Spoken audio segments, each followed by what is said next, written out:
Pinaliwanag ngayon ng isang kilalang abogadong Cebuano at accredited ng International Criminal Court lawyer na si Attorney Rameses Victorious Gatchalian Villagonzalo ang panawagan na ripasuhin at amendyahan ang Republic Act 9344 o ang Juvenile Justice and Welfare Act sa gitna ng dumaraming madugong insidente ng kriminalidad na kinasasangkutan ng mga menor de edad sa kasalukuyan. Sa panayam ng Bombo Radio Cebu News Team, ibinugyag ni Attorney Villagonzalo na bago pa man lubusang naipasa at naging batas ang isang nasabing pulisiya, personal na siyang sumulat sa principal author nito ni Senador Francis Kiko Pangilinan upang ipahayag ang kaniyang mga alalahanin. Ayon sa abogado, ipinaalala niya noon sa senador na magkaiba ang usapin ng petty crimes tulad ng simpleng pagnanakaw dahil sa kahirapan kung ikukumpara sa mga krimeng may deliberasyon at isinasagawa ng may paunang pagbabalak. Ipinaliwanag ni Villagonzalo na kung ang isang menor de edad ay nakakagawa ng organisado at planadong krimen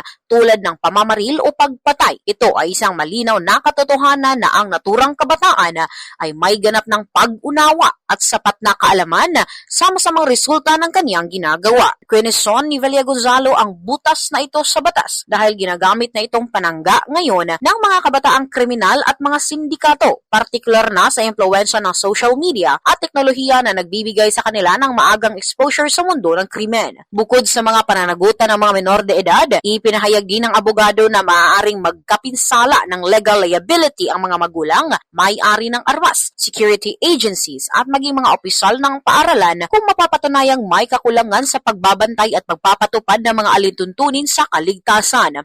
Unang-una, yung parent, yung sa 14 years old na minor, yung parent niya, pwedeng managot yan.